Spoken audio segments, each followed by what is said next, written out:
সরকারি মালিকানাধীন একটি গাড়ি যতদিন পর্যন্ত এমপি থাকবেন ঠিক ততদিন ব্যবহার করবেন এবং সেটির জন্য কিন্তু এক্সট্রা খরচও লাগবে না। কারণ আমাদের এই সংসদ সদস্যদেরকে কিন্তু ইতিমধ্যে ৭০,০০০ টাকা কিন্তু গাড়ি মেনটেনেন্স করার জন্য দেওয়া হয়। এখন গাড়ি মেনটেন্সের জন্য ৭০,০০০ টাকা করে দেওয়া হয়, কিন্তু আমাদের গাড়ি নেই। গতকালের বক্তব্যে আমি কোনো ট্যাক্স ফ্রি গাড়ি চাইনি। যতদিন এমপি থাকবে ঠিক ততদিন এমপি শেষ, তারপরে গাড়িটি আবার সরকার ফিরিয়ে নিবে।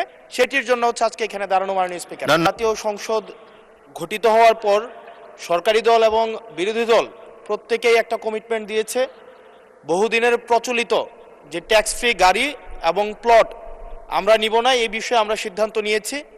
এবং গতকাল এই বিষয়টিকে সমর্থন জানানো পূর্বক আমি এই সংসদে একটি বক্তব্য প্রদান করি, যেটি আজকে বিভিন্ন মিডিয়াতে এটা একটা বিভ্রান্তি ছড়ানো হয়েছে।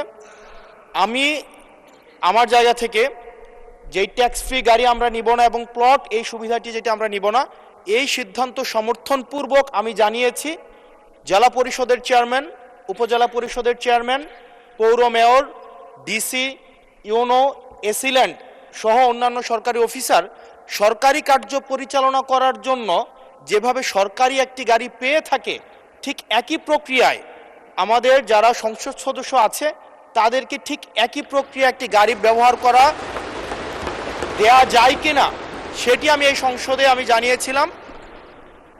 সরকারি মালিকানাধীন একটি গাড়ি যতদিন পর্যন্ত এমপি থাকবেন ঠিক ততদিন ব্যবহার করবেন এবং সেটির জন্য কিন্তু এক্সট্রা খরচও লাগবে না।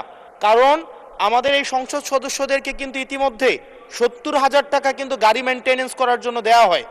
এখন গাড়ি মেনটেন্সের জন্য ৭০,০০০ টাকা করে দেওয়া হয়, কিন্তু আমাদের গাড়ি নেই।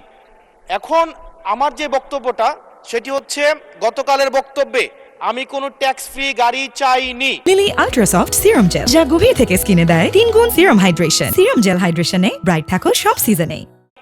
এবং ট্যাক্স ফ্রি যে প্লট এবং গাড়ির যে বিষয়টি রয়েছে সেটি অলরেডি এই সংসদের পুরো হাউস ঐক্যবদ্ধভাবে সিদ্ধান্ত নিয়েছে, তারা এটি নেবে না। এবং এই ত্রয়োদশ জাতীয় সংসদের প্রত্যেকটি এমপি সেটির জন্য একটি অনন্য নজির স্থাপন করেছে। এটি মিডিয়াতে বিভ্রান্তি সৃষ্টি করেছে, সেটির জন্য এখানে পুনরাবৃত্তি করেছি সকল এমপিদের পক্ষ থেকে যে আমরা ট্যাক্স ফ্রি গাড়ি বা প্লটের সুবিধা না, অন্যান্য যে সরকারি সুবিধা আছে সেটির মতো করে যতদিন এমপি থাকবে ঠিক ততদিন এমপি শেষ, তারপরে গাড়িটি আবার সরকার ফিরিয়ে নিবে। সেটির জন্য আজকে এখানে দাঁড়ানো মাননীয় স্পিকার। ধন্যবাদ মাননীয় সদস্য। বিষয়টি ইতিপূর্বে ক্লিয়ার করা হয়েছে এবং আমার মনে হয় সংসদ সদস্যগণ ট্যাক্স ফ্রি গাড়ি এবং প্লট না নেওয়ার যে সিদ্ধান্ত গ্রহণ করেছে এটি দেশবাসী তাকে অভিনন্দন জানিয়েছে। ধন্যবাদ।